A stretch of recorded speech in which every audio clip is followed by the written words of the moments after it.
नमस्कार साथियों, स्वागत है आपका अपने YouTube परिवार जीके विद एसआर सर में। साथियों, हम राजस्थान भूगोल का अध्ययन कर रहे थे जिसमें हम राजस्थान के भौतिक प्रदेश पढ़ रहे थे। साथियों, राजस्थान भौतिक प्रदेश में हमने अरावली को समाप्त करके हमने मरुस्थल की शुरुआत कर दी थी और कल की क्लास में हमने मरुस्थल की सामान्य जानकारी के बारे में चर्चा करी थी और उसके बाद में हमने मरुस्थल की विशेषताओं के बारे में हमने बात करना स्टार्ट कर दिया था साथियों। और 4-5 मरुस्थल की विशेषताएं हमने पढ़ ली थी और आज की क्लास में जो बाकी रही मरुस्थल की विशेषताएं उनका अध्ययन करेंगे।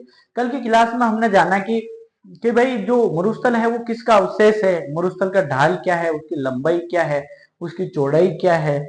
ये सारी चीजें हमने कल की क्लास में बात करी थी कि भाई मरुस्थल किसका विस्तार है, मरुस्थल में पूर्ववर्ती नदी कौन सी थी, इस इन चीजों के बारे में हमने चर्चा करी थी। अगर हम बात करें कि भाई मरुस्थल किसका विस्तार है, तो मरुस्थल विस्तार है थार के मरुस्थल का विस्तार है। किसका मरुस्थल है? थार के मरुस्थल का, जो हमने कल की क्लास में वर्ल्ड मैप बना के उसको समझा था कि भाई किस तरीके से जो अरब देश है वहां से इसको किस नाम से जानते हैं, कबीर का मरुस्थल। उसका विस्तार धीरे धीरे राजस्थान, पाकिस्तान और यहाँ पर फैलने लगा। अगर हम बात करें कि भाई राजस्थान में मरुस्थल का कितना प्रतिशत भाग है, तो वो है 61.11% भाग किसमें है? राजस्थान में। अगर हम भारत की बात करें तो भारत में कितना प्रतिशत है? 85% भाग है भारत में। और वही अगर हम पाकिस्तान की बात करें कि भाई पाकिस्तान में मरुस्थल का कितना भाग है? 15% भाग है। अगर हम बात करें कि भाई पाकिस्तान में मरुस्थल को किस नाम से जाना जाता है, तो पाकिस्तान में मरुस्थल को चोलिस्तान नाम से जाना जाता है। कि भाई जब देश हमारा आजाद हो रहा था तो जब रेत लेने की बारी आई कि भाई रेत कौन ले, भाई जो बड़ा दिलदार आदमी हो वही तो रेत ले सकता है। हर किसी के बस की बात तो है नहीं। तो पाकिस्तान तो आपको पता है कि जब हमारा देश आजाद हो रहा था उस समय पाकिस्तान हमारे बेहतरीन प्रदेश लेके निकला था भारत के। कैसे प्रदेश के? जो पंजाब है जिसे हम आज देखो, पंजाब भारत में भी है, पंजाब पाकिस्तान में भी है। जो 5 नदियों का जो समूह है ना, जो हम बात करेंगे भी सिंधु नदी, सतलज, ये जितनी भी नदियां, रावी, ब्यास, ये सारी नदियां, चेनाब, ये क्या है कि पाकिस्तान के अंदर बहुत सारी प्रवेश करती है। लेकिन पाकिस्तान के अंदर जाने के बाद में ये अच्छी भूमि, अच्छी उपजाऊ भूमि का निर्माण करती है। और जब वो उपजाऊ भूमि हो तो अच्छी खेती होती है। और जो हमारी पहचान थी कि भाई सिंध हिंद आज आप बात करते हो या हड़प्पा सभ्यता की बात करते हो, ये सारी कहाँ पाई जाती है? पाकिस्तान में पाई जाती है। तो ये चीजें उन्होंने ली। और मरुस्थल का भाग मात्र कितना प्रतिशत लिया इन्होंने? 15% भाग लिया। और हमने, और क्या भाई भारत में ही सबसे ज्यादा रेत कौन रखता है? रेत मतलब मरुस्थल, तो वो कौन रखता है? भारत में राजस्थान रखता है। और बाकी जो अन्य स्टेट है कि भाई जैसे पंजाब हो गया, हरियाणा हो गया और गुजरात हो गया, इनमें भी मरुस्थल का थोड़ा थोड़ा विस्तार कहा जाता है कि भाई हाँ यहाँ भी थोड़ा विस्तार है। हम अगर बात करें कि भाई मरुस्थल कहते किसे हैं, तो हमने कल की क्लास में बात करी थी कि एक अबुर विले नामक एक वैज्ञानिक था जिसने बताया कि अगर कोई भूमि है उस पर वो अपनी जो उर्वरकता होती है वो खो देती है, मतलब वो अनउपजाऊ हो जाती है। अनउपजाऊ कैसे? कि भाई आप उसमें पहले खेती करते थे, अच्छे से खेती होती थी, लेकिन समय के अनुसार वो बिल्कुल पड़ती भूमि बंजर हो गई। मतलब आप उसमें कुछ भी बो दो या उसमें कितना भी कुछ करो, वहां पर कोई भी फसल उपजाऊ नहीं हो, मतलब उगे ही नहीं, तो वो क्या भूमि क्या होती है? फिर वो मरुस्थली भूमि हो जाती है। अगर हम बात करें कि भाई जो मरुस्थल है उसमें पहले नदी कौन सी बहा करती, मतलब पूर्ववर्ती नदी कौन सी थी? जो सरस्वती नदी है, वो जिसकी खोज करी थी 1893 में एल ओल्डम नामक एक व्यक्ति ने करी थी। देखो सरस्वती नदी की खोज किसने करी थी? देखो एक बार, सरस्वती नदी, सरस्वती नदी, इसकी खोज करी थी ए एल ओल्डम, ओल ओल्डम नामक एक व्यक्ति ने करी थी। कौन से सन में करी थी? 1893 में करी थी। ये एक बार आप नोट डाल के लिख लेना। क्या लिखना है? कि मरुस्थल, मरुस्थल से पूर्ववर्ती, पूर्व नदी लिख लो आप, पूर्व नदी, ये आपको नोट डालना है। और कल की क्लास में जहां पर हमने एंडिंग करी थी उसमें आपको साइड में लिखना है। फिर हमने देखो साथियों बात करी थी कि जब मरुस्थल है वो किसका अवशेष है?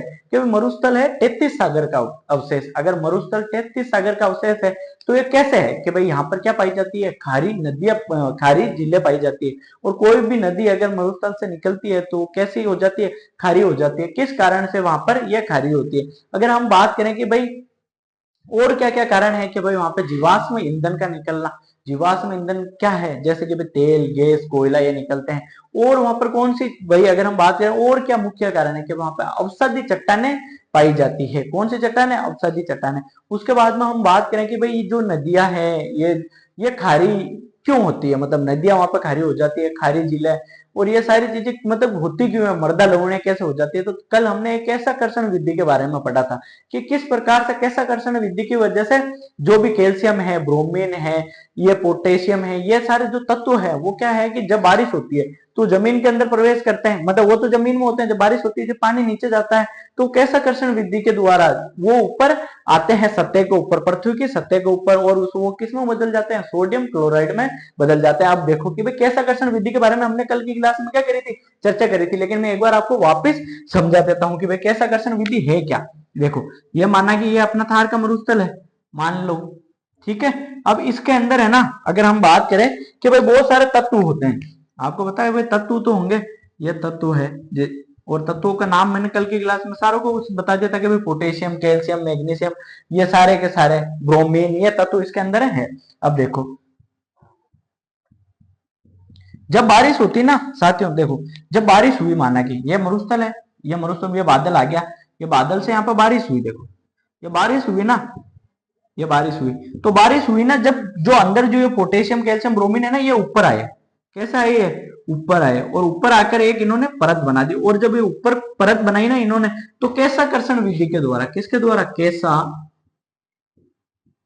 कर्षण विधि के द्वारा, किसके द्वारा? कैसा कर्षण विधि के द्वारा ये किसमें बदल जाते हैं? सोडियम क्लोराइड में। किसमें बदल गए? सोडियम क्लोराइड में। और सोडियम क्लोराइड कैसा होता है आपको पता ही है, क्लोराइड में खारा, फिर ये इसमें लवण मिलके ये मृदा भी खारी हो जाती है, नदियां भी खारी हो जाती है, ये सारी चीजें इसमें हो जाती है। फिर हमने शुरुआत कर दी थी साथियों कि भाई मरुस्थल की विशेषताओं के बारे में, तो फिर हमने बात करेगी कि भाई जो हमारा जो थार का मरुस्थल है वो सर्वाधिक जनसंख्या रखने वाला है और सर्वाधिक घनत्व रखने वाला है। मतलब अगर हम बात करें कि यहाँ पर सर्वाधिक जनसंख्या है, मतलब विश्व में जितने भी मरुस्थल है ना उसमें सर्वाधिक जनसंख्या किसमें है? थार के मरुस्थल में है। किसमें है? थार के मरुस्थल में। अगर वही बात करें कि भाई प्रति व्यक्ति, मतलब अगर 1 किलोमीटर में सबसे ज्यादा कितने व्यक्ति, मतलब व्यक्ति पाए जाते हैं, अगर हम बात करें कि विश्व के सारे मरुस्थल है उसमें 1 किलोमीटर के दायरे में कितने व्यक्ति आते हैं, मतलब हम जनसंख्या घनत्व की बात करें तो जनसंख्या घनत्व भी सबसे ज्यादा कहां पर है? ये अपने थार के मरुस्थल में। और क्या बात करेंगे? सर्वाधिक जैव विविधता वाला स्थल है, मरुस्थल है। जैसे यहाँ पे क्या पाया जाता है कि भाई यहाँ पे माचिया सफारी पार्क पाया जाता है। क्या पाया जाता है? माचिया सफारी पार्क पाया जाता है। और क्या पाया जाता है कि यहाँ पे गजनेर अभ्यारण्य पाया जाता है। और क्या पाया जाता है? मरुस्थल, मतलब हमारा राष्ट्रीय मरु उद्यान है यहाँ पर, ये सारी चीजें यहाँ पे पाई जाती है। और हम क्या बात कर रहे थे कि और कौन सी विशेषता है कि यहाँ पर एक रेडोन गैस का उत्सर्जन करता है थार का मरुस्थल, जो किसको आकर्षित करता है? देखो एक तो बारिश तो होती है जो होती है, और क्या है कि जो नमी होती है ना वो नमी को बना, मतलब नमी को सोखता है, मतलब नमी को समाप्त करता है। जैसे हम किसी भी फलों को पकाने की बात करें या हम गेहूं को सेफ रखने की बात करें तो जिसके अंदर हम व्हाइट व्हाइट वो पूरी डालते हैं ना उसमें क्या होती है? वो रेडोन गैस की ही गोलियां होती है। अगर हम बात करें कि जो थार का मरुस्थल है वो कहां पर फैला हुआ है? ये सीमा पर स्थित, मतलब सीमा पर फैला हुआ है। अगर हम और थार के मरुस्थल की बात करें तो हमारे एशिया के अंदर 2 ही जगह निम्न वायु दाब का केंद्र बनता है। कहां पर? एक तो तिब्बत के पठार में और एक अपने थार के मरुस्थल में। तो यहाँ पर जब दक्षिण पश्चिमी जो मानसूनी हवाएं हैं उनको ये क्या करता है? ये आकर्षित करता है अपनी ओर। क्या करता है? आकर्षित। अब आज की क्लास में हम पहले 2 नोट लिखेंगे और उसके बाद में हम आगे जो अरावली क्या जो मरुस्थल की जो बाकी विशेषता है उसके बारे में चर्चा करेंगे। देखो हमारा जो मरुस्थल है उसको जो 25 सेंटीमीटर समवर्षा रेखा है वो 2 भागों में बांटती है, ठीक है। लेकिन हम बात करेंगे 50 सेंटीमीटर समवर्षा रेखा राजस्थान को 2 भागों में बांटती है। अब ध्यान रखना 25 सेंटीमीटर किसको बांटती है? मरुस्थल को 2 भागों में बांटती है। और 50 सेंटीमीटर जो वर्षा रेखा है वो किसको 2 भागों में बांटती है? वो राजस्थान को 2 भागों में बांटती है। और ये कहाँ निकलती है 50 सेंटीमीटर समवर्षा रेखा? ये अरावली के समांतर, मतलब अरावली के ऊपर ऊपर ये निकलती है। मतलब अगर हम पूर्व की बात करें तो यहाँ पर 50% से अधिक वर्षा होती है, और अगर हम पश्चिम की बात करें तो वहां पर 50% से कम वर्षा होती है। पहले ये 2 लाइनें हम लिखते हैं आज की क्लास में। अगर आपको सेशन पसंद आ रहा है तो चैनल को सब्सक्राइब जरूर करें साथियों, इससे हमारा मोटिवेशन बढ़ता है। देखो आपको राजस्थान ज्योग्राफी में कोई भी टॉपिक बाकी रहने नहीं वाला है, आपको हर एक चीज में आपको यहाँ पे याद करूंगा, लिखाऊंगा, कैसे क्या मतलब आपको याद करना है। ये चीजें जैसे मैंने आपको अभी आपको आसानी से बोल के बताई, ये चीजें अगर आप सुनोगे और मन ही मन में दोहराओगे तो याद हो जाएगी। अब नोट डालो फर्स्ट। हम देखो क्या पढ़ रहे थे सबसे पहले आपको यह पता होना चाहिए हम राजस्थान के भौतिक प्रदेशों का अध्ययन कर रहे थे। किसका अध्ययन कर रहे थे? राजस्थान के भौतिक प्रदेशों। अगर आप क्लास में नए हो तो चैनल को सबसे पहले आपका काम है कि भाई चैनल को सब्सक्राइब जरूर कर दें। इससे आपका 1 रुपया भी नहीं लगता है। मतलब अगर आप सोचते हो कि हमें इससे नुकसान होता है तो बिल्कुल आप गलत सोचते हो। इससे आपका कोई भी नुकसान नहीं होता है। हम किसकी बात कर रहे थे? थार के मरुस्थल की। किसकी बात कर रहे थे? थार का मरुस्थल। थार मरुस्थल। मरुस्थल।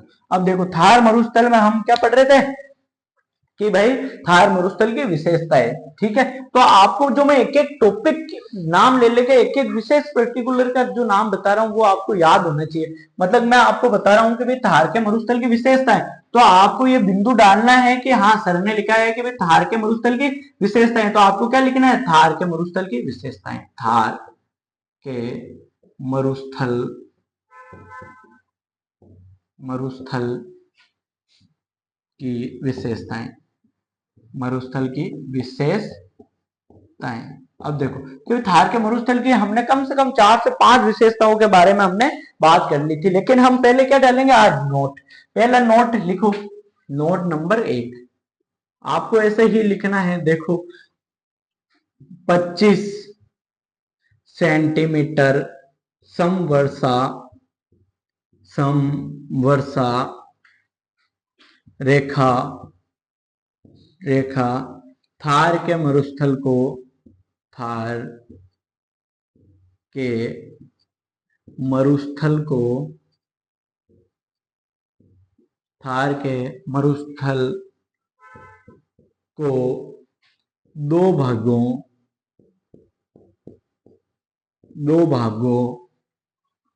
में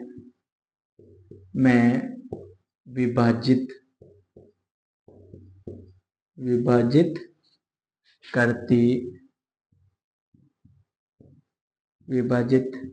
करती है। अब देखो note number 2, note number 2, 50 centimetre, 50 centimetre समवर्षा रेखा, समवर्षा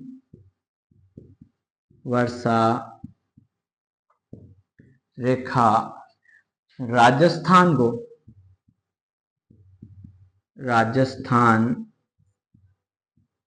को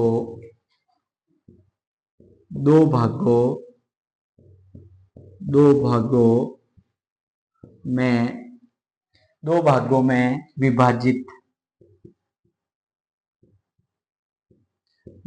में विभाजित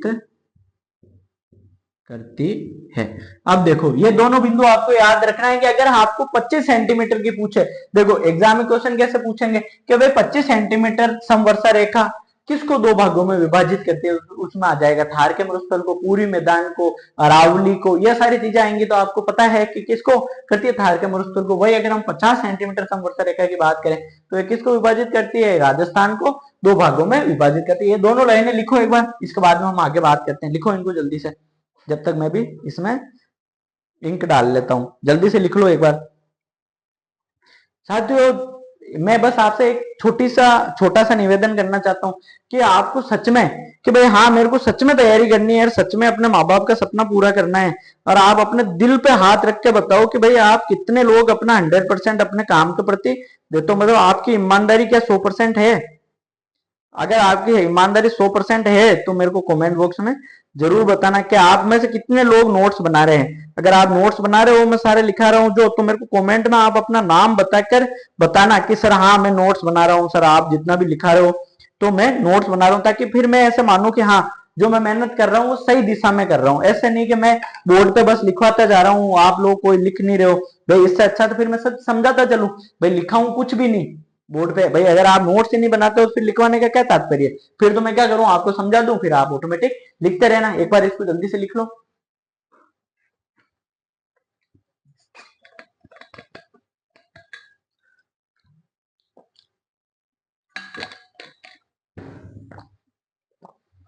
ठीक है, लिख लिया? अब देखो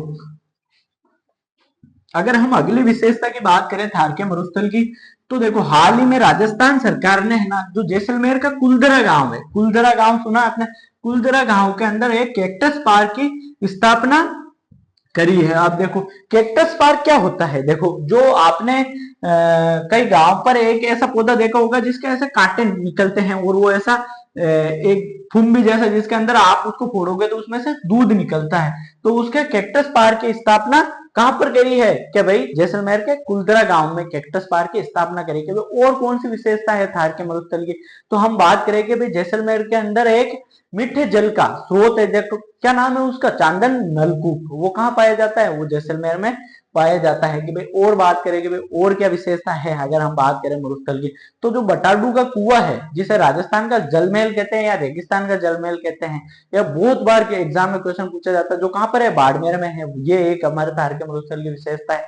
ये सारी चीजें अगर हम बात करें और हमारे बात करेंगे थार के मरुस्थल में और क्या क्या चीजें हैं, तो हम बात करें कि भाई जो ये लाठी सीरीज है, तो लाठी सीरीज के अंदर जो मोहनगढ़ से लेकर जो पोखरण तक जो हम बात करें, जो 60 से लेकर 64 किलोमीटर लंबाई में फैली हुई है, किलोमीटर की लंबाई में है, वहां पर देखो घास भी पाई जाती है, खनिज भी पाया जाता है, जल भी पाया जाता है। ये सारी चीजें कहाँ पर पाई जाती है, लाठी सीरीज में पाई जाती है।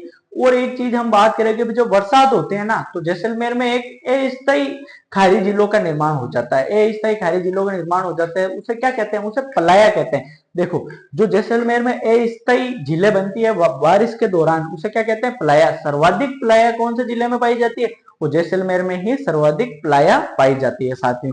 तो हम लिखना स्टार्ट करें, ठीक है। तो अब आप पहले लिखो थार के मरुस्थल की विशेषताओं में। अब आगे देखो कि भाई हाल ही में, देखो मैं आपको करंट भी अपडेट कराता जा रहा हूं, ठीक है, करंट भी आपको ध्यान रखना है। देखो नेक्स्ट विशेषता, हाल ही में, हाल ही में राजस्थान, राजस्थान सरकार द्वारा, राजस्थान सरकार द्वारा जैसलमेर के, जैसलमेर के कुलधरा गांव, जैसलमेर के कुलधरा गांव में, गांव में cactus, cactus park, park, park स्थापित, कैक्टस पार्क स्थापित करने की, करने की घोषणा की है। ये क्या है, ये बन गया है साथियों घोषणा। अगर हम यहाँ लिख लेंगे स्थापित करा है तो ज्यादा अच्छा रहेगा, क्योंकि घोषणा तो पहले हुई थी, अब तो बन गया है, करा, स्थापित करा है। अगर हम दूसरी विशेषता की बात करें कि भाई और क्या है थार के मरुस्थल की, तो देखो बाड़मेर, बाड़मेर में बटाडू, बाटाडू, बटाडू का कुआं, किसका कुआं, बटाडू का कुआं स्थित, स्थित है, जिसे रेगिस्तान, जिसे रेगिस्तान, रेगिस्तान का, रेगिस्तान का जल महल, महल या राजस्थान का जल महल, या राजस्थान का जल महल कहते हैं, राजस्थान का जल महल कहते हैं। देखो आगे जैसलमेर, जैसलमेर में मीठे पानी का, मीठे पानी का पानी का चांदन चांदन नलकूप नलकूप स्थित है जिसे जिसे थार का घड़ा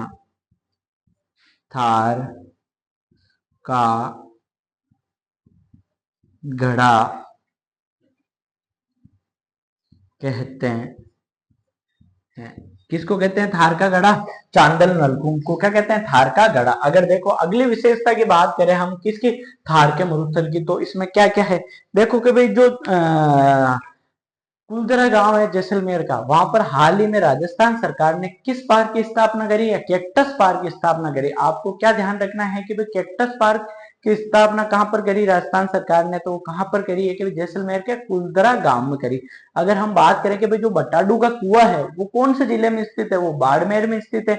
इसे क्या कहते हैं कि भाई इसे रेगिस्तान का जलमहल कहते हैं या राजस्थान का जलमहल कहते हैं। हम बात करें कि भाई जो जैसलमेर है वहां पर एक नलकूप स्थित है जिसका नाम क्या है? चांदन नलकूप। वो कौन से पानी का है? वो मीठे पानी का नलकूप है जिसे क्या कहते हैं? थार का घड़ा कहते हैं। क्या कहते हैं? थार का घड़ा। बहुत सारे एग्जाम राजस्थान के ऐसे होते हैं साथियों जिसके अंदर ये क्वेश्चन बार बार पूछा जाता है, रिपीट कर करके पूछा जाता है। तो आपको क्या है कि ये चीजें याद रखनी है। आप याद रखोगे तो ही आपको क्या मिलेगा? फायदा मिलेगा। तो अगर मैं आपको जैसे बोलूं कि भाई ये लिखो, तो ये सारी चीजें आपको लिखनी जरूरी है। भाई आप लिखोगे तभी तो आप याद करोगे। भाई आपको नोट्स बनाने प्रॉपर। मैंने जितने टॉपिक पढ़ा दिए हैं, देखो मैंने राजस्थान की स्थिति विस्तार पढ़ाई थी आपको विस्तृत तौर पर, राजस्थान की संभागीय व्यवस्था पढ़ाई थी वो भी नए पैटर्न पर आधारित, और फिर हमने राजस्थान के भौतिक प्रदेशों की शुरुआत कर दी थी। भौतिक प्रदेशों में मैंने अरावली पूरा पढ़ लिया था साथियों। अगर आपको अरावली पढ़ना है तो पहले एक बार पूरी अरावली की क्लासे लो, और उसमें एक एक चीज को मैंने समझाया है, उस चीज को आप समझो, उसको समझ के और अपने नोट्स प्रिपेयर करो साथियों। मेहनत करने वालों की कभी हार नहीं होती, लेकिन मेहनत जो इंसान सही दिशा में करता है वही जीतता है। आपको पता, मेहनत तो हर कोई करता है। भाई एक बात बताओ, चाहे इंसान एक तो आप बैठे हो कहीं भी, मैं एक सिंपल सा उदाहरण देता हूँ। आप किसी बहुत अच्छी सॉफ्टवेयर कंपनी में काम कर दो, आप क्या कर रहे हो दिन भर? आप लैपटॉप चला रहे हो, हाथ चल रहे हैं ना आप। एक आपने कहीं भी रोड पे या कहीं भी देखा होगा, एक भिखारी है, वो भी दिन भर हाथ को लिए ऐसे ऐसे फिर रहा है। दर्द वो हाथ ऐसे भी होना है और ऐसे भी होना है। तो आप देख लो कि आपको अपना जीवन किस दिशा में लेके जाना है।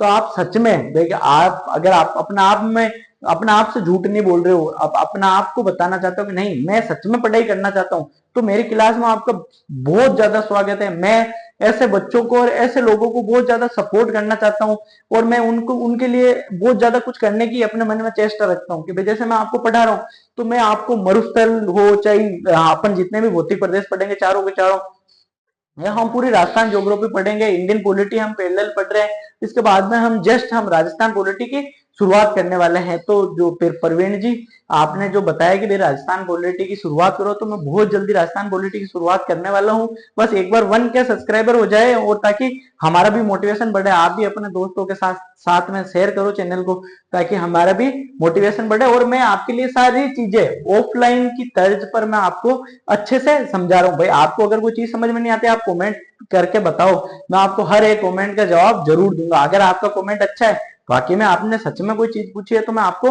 मना नहीं करूंगा। हमारी टीम आपसे संपर्क करेगी और खुद आपको जवाब देगी। आप लिखो इसको जल्दी से। देखो, राजस्थान सरकार ने हाल ही में जैसलमेर के कुलधरा गांव में कैक्टस पार्क की क्या करी? स्थापना करी। अगर हम बाड़मेर की बात करें तो बाड़मेर में बटाडू का कुआं स्थित है। इसे क्या कहते हैं? रेगिस्तान का जलमहल या राजस्थान का जलमहल कहते हैं। अगर हम बात करेंगे जैसलमेर में कौन सा नलकूप स्थित है? चांदन नलकूप स्थित है। इसे क्या कहते हैं? थार का घड़ा कहते हैं। जल्दी से लिखो इसको, मात्र 2-5 सेकंड का समय है।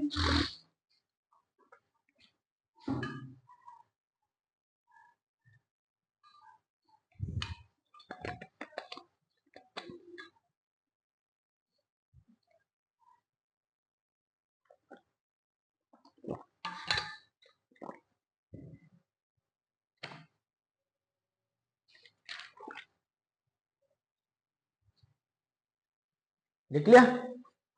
अब देखो, लिखो एक बार जल्दी से।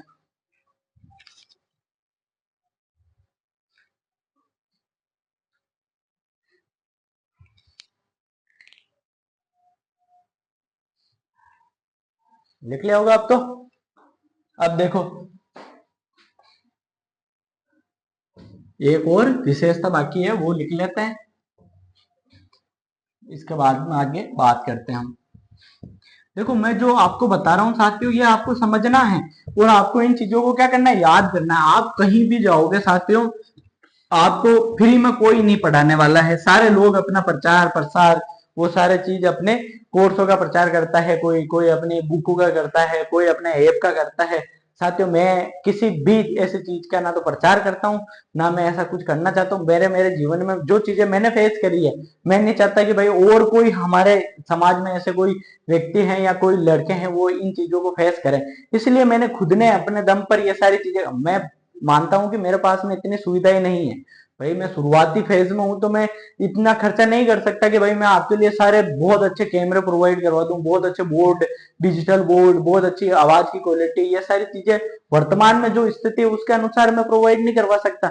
लेकिन आप मेरे को सपोर्ट करोगे, मेरे चैनल को ज्यादा से ज्यादा संख्या में आप शेयर करोगे, लोगों तक आप मेरी रीच पहुंचाओगे कि नहीं सर जो कर रहे हैं अच्छा कर रहे हैं, अच्छे लोगों के लिए कर रहे हैं, हाँ मुझे समझ में आ रहा है, बाकी लोग भी समझो जो सर पढ़ा रहे हैं ये चीजें फ्री में। देखो साथियों में जितने भी सब्जेक्ट है राजस्थान कंपटीशन के, वो अपन सारे के सारे अपने चैनल पे करवा रहे हैं। देखो पॉलिटी चल रही है, राजस्थान ज्योग्राफी चल रही है, राजस्थान हिस्ट्री चल रही है, जो रीजनिंग थी वो लगभग समाप्त हो चुकी है, हिंदी की भी क्लासेस जल्दी रिज्यूम होगी, ये सारी चीजें हम करवाएंगे। आपको किसी भी मैथ की भी होगी, हम सब कुछ जितने भी सब्जेक्ट है वो पढ़ाने के लिए प्रतिबद्ध है साथियों। हम फाउंडेशन तरीके से आपको कोर्स करवा, अगर देखो अगर मेरे को कोई आपको ऐसे ही करवाना होता, टाइम पास करना होता, तो मैं क्या करता, धड़ाधड़ आपको पढ़ाता रहता, चलो चलो छोटी छोटी चीजें लिखाता, बाकी आपको विस्तृत नहीं बता साथियों। मैं आपको दावा कर रहा हूँ कि आपने मैंने जो बताई है, आप आरएस के मेंस में है ना ये सारी चीजें लिख सकते हो, क्योंकि मैंने खुद ने आरएस मेंस दिया है और मेरे आरएस मेंस के जितने मैंने अपने नोट्स प्रिपेयर करे हैं उनके माध्यम से मैं ये आपको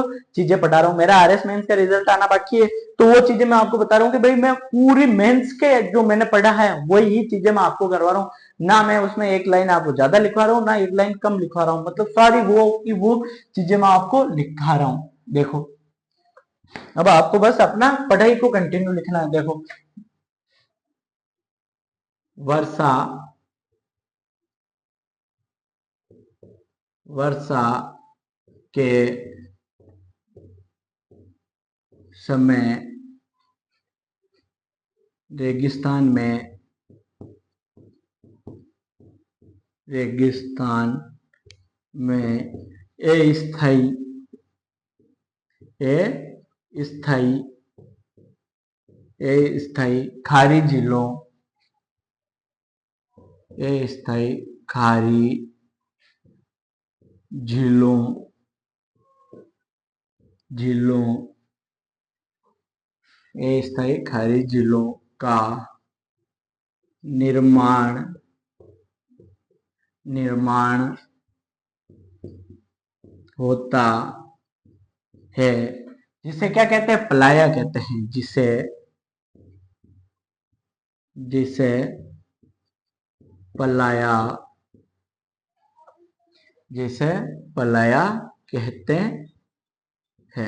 क्या कहते हैं, पलाया कहते हैं। सर्वाधिक पलाया कहाँ पाई जाती है, सर्वाधिक पलाया जैसलमेर में पाई जाती है। देखो सर्वाधिक पलाया झीलें, सर्वाधिक पलाया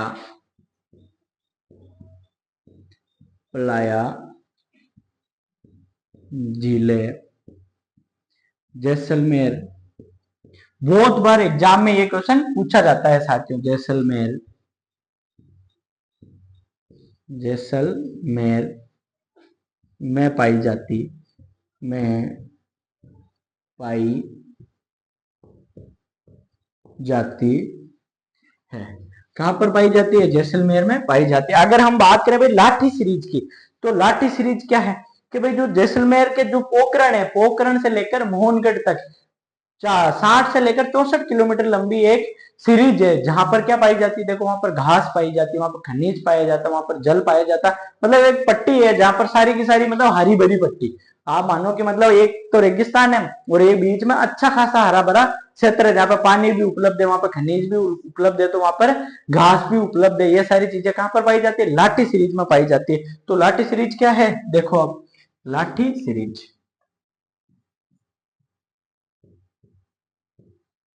लाठी सीरीज। लाठी सीरीज देखो, यह है जैसलमेर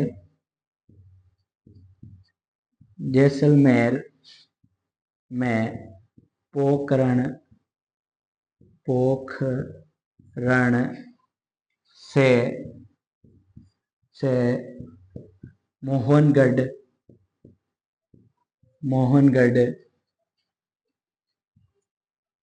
के मध्य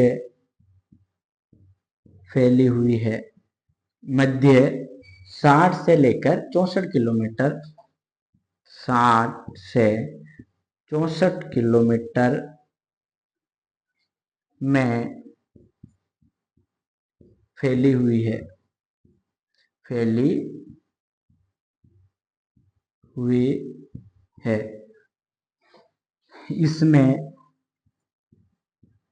इसमें घास, खनिज,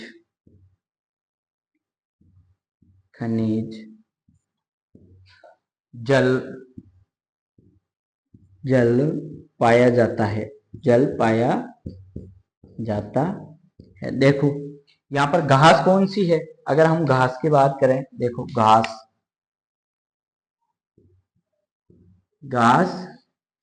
खनिज और जल सॉरी जल।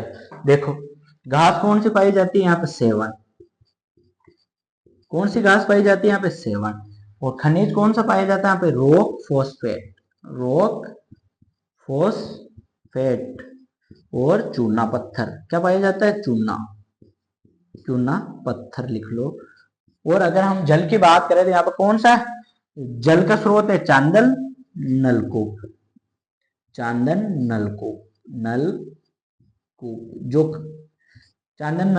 जिसे क्या कहते हैं, थार का घड़ा। देखो अगर हम यहाँ पर बात करें कि वर्षा के समय रेगिस्तान में क्या बनती है, अस्थायी खारी झीलों का निर्माण होता है, जिसे क्या कहते हैं, हम पलाया कहते हैं। सर्वाधिक पलाया कौन से जिले में पाई जाती है, सर्वाधिक पलाया पाई जाती है जैसलमेर जिले में। अगर हम लाठी सीरीज की बात करें तो लाठी सीरीज जैसलमेर के पोखरण से लेकर मोहनगढ़ तक 60 से 64 किलोमीटर के अंदर फैली हुई है, जहां पर क्या पाई जाती है, घास, खनिज और जल। अगर हम बात करें कि भाई घास कौन सी पाई जाती है, सेवन घास पाई जाती है। वही अगर हम बात करें कि भाई खनिज कौन सा पाया जाता है, रॉक फॉस्फेट खनिज या चूना पत्थर दोनों पाए जाते हैं। अगर हम बात करें कि भाई यहाँ पर जल का स्रोत क्या है, चांदन नलकूप यहाँ पर जल का स्रोत है, जिसे क्या कहते हैं, रेगिस्तान का घड़ा या थार का घड़ा। लिखो इसको जल्दी से, लिखो जल्दी।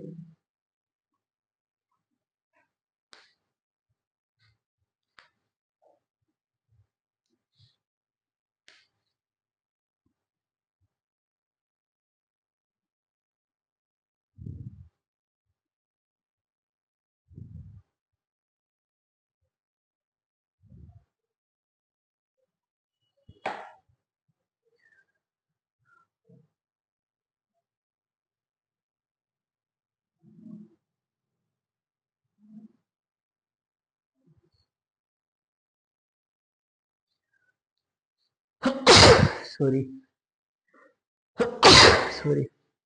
लिख लिया होगा अब तो, जल्दी से उतार लो इसको। सॉरी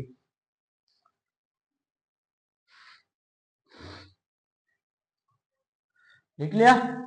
अब देखो, अब हम बात करेंगे भाई थार के मरुस्थल में वनस्पति कौन सी पाई जाती है। तो देखो वनस्पति में अगर हम घास की बात करें तो यहाँ पर कौन सी घास पाई जाती है, सेवन या लिलोन घास, जो सबसे लंबी होती है। अगर हम बात करेंगे और कौन सी घासें पाई जाती है, करड़, मुराद, ये सिनकारिया, ये जितने भी अगर हम बात करें, ये कहाँ पर पाई जाती है, मुराद, ये घासें कहाँ पाई जाती है, ये सारी रेगिस्तान में पाई जाती है। अगर हम बात करें कि भाई और वनस्पति में कांटेदार कौन से यहाँ पर पेड़ है, तो अगर हम कांटेदार वृक्षों की बात करें तो यहाँ पर बबूल हो गया, खेजड़ी हो गया, अगर रोहेड़ा हो गया, ये सारे के सारे, बिलायती बबूल हो गया, ये कहाँ पाए जाते हैं, ये मरुस्थल में पाए जाते हैं। ये लिख लिया आपने, जल्दी लिखो।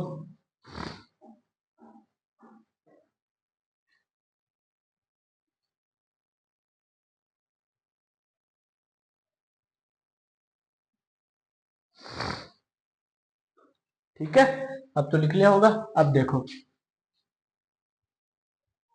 स्क्रीनशॉट ले लिया करो साथियों, मैं साइड में इसीलिए रखता हूँ कि भाई आप स्क्रीनशॉट ले लो या आपको अच्छे से सारी चीजें दिख जाए। अगर आप लिखो तो वीडियो को रोक के लिख लो, मतलब एक एक चीज को लिखो जरूर साथियों। इतने अच्छे से नोट्स प्रिपेयर आपका, अगर आप कहीं ऑफलाइन कोचिंग में जाओगे तो आपको ऑफलाइन कोचिंग में भी लोग, बहुत कम लोग हैं कि भाई आपको विस्तृत तौर पे पढ़ाते हैं, क्योंकि सब लोग अपना समय बचाते हैं। आप देखो अगर हम बात करें कि किसकी भाई, कि थार के मरुस्थल की वनस्पति, वनस्पति कौन सी पाई जाती है, वनस्पति, वनस्पति। अब देखो वनस्पति में अगर हम बात करें कि भाई यहाँ पर घास कौन सी पाई जाती है, क्या एक तरफ तो हम घास और कांटेदार झाड़ियां, कांटेदार झाड़ियां,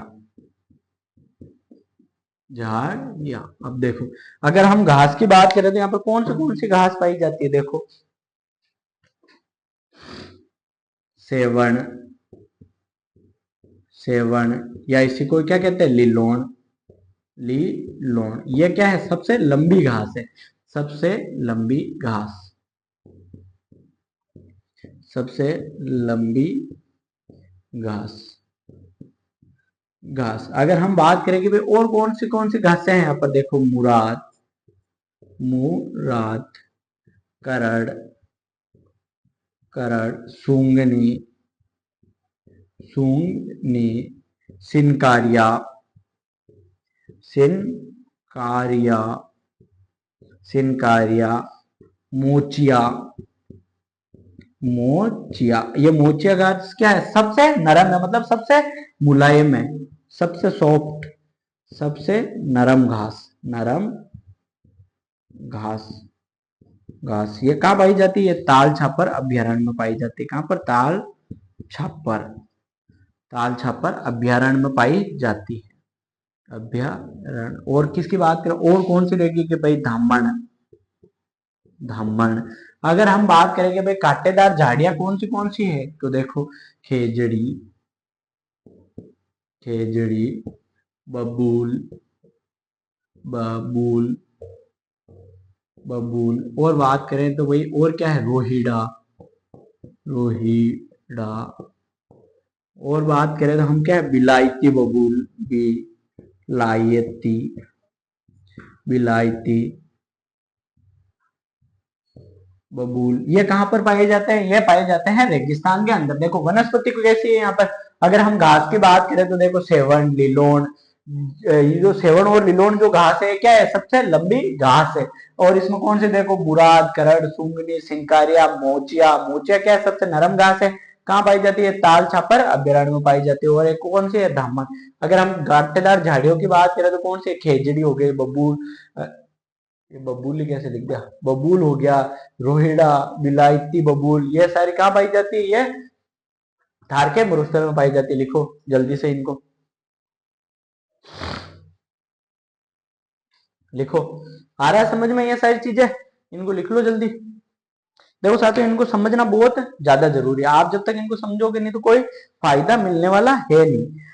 भाई ये चीजें सारी आपको याद, देखो एग्जाम में क्वेश्चन क्या पूछा जाता है, देखो कि भाई देखो क्या पूछा जाता है कि भाई मुराद, मुराद, करड़, करड़, सूंगने, सूंगने, सिनकारिया, सिनकारिया, सिनकारिया क्या है, क्या है। ऑप्शन में क्या देंगे आपको, ऑप्शन में देंगे घास है, घास, ओढ़नी के प्रकार, ओढ़नी के प्रकार, गोटे के प्रकार, गोटे के प्रकार, गोटे के प्रकार।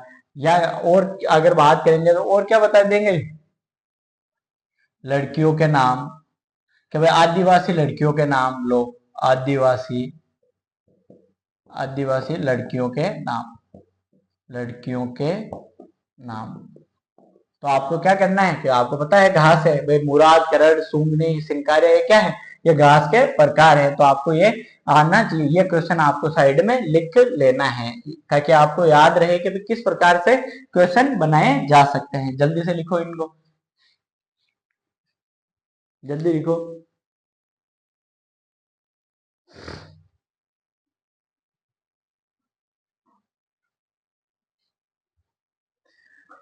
लिख लिया? देखो अब लिख लिया होगा।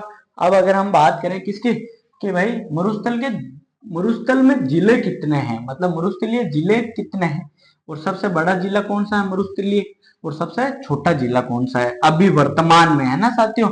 अभी जब तक किसी भी जिले का क्षेत्रफल नहीं आता, तो अगर क्षेत्रफल आ गया तब चेंज हो सकता है, जब तक क्षेत्रफल नहीं आया उससे पहले हम चेंज की बात नहीं कर सकते हैं, क्योंकि भाई अभी जब तक राजस्थान सरकार का ऑफिशियल डाटा नहीं आ जाता उससे पहले तो हम बता नहीं सकते ना कि भाई किसका क्या क्षेत्रफल है। तो अगर हम बात करें कि भाई राजस्थान में मरुस्थलीय जिले कितने हैं, देखो मरुस्थलीय मरुस्थलीय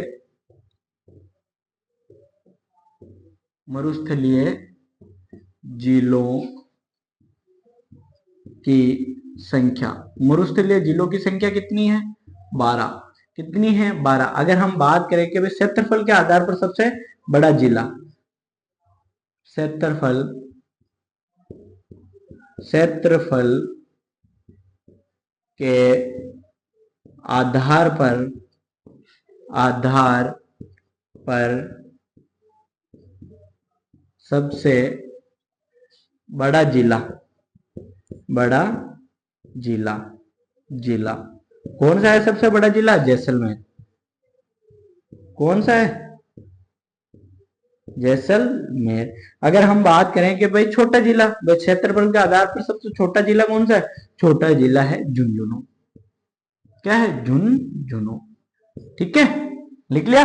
बस साथियों आज की क्लास में हम इतना ही करेंगे, लिख लेना। जब तक अपना ख्याल रखें, बड़ों का सम्मान करें, छोटों को प्यार दे, अपना व्यक्तित्व इस प्रकार से विकसित करें कि महिलाएं आपके साथ में सुरक्षित महसूस करें। साथियों जय हिंद। अगर आपको सेशन पसंद आए तो बहुत ज्यादा अपने दोस्तों के साथ में शेयर करो, चैनल को सब्सक्राइब करो, लाइक करो। जय हिंद।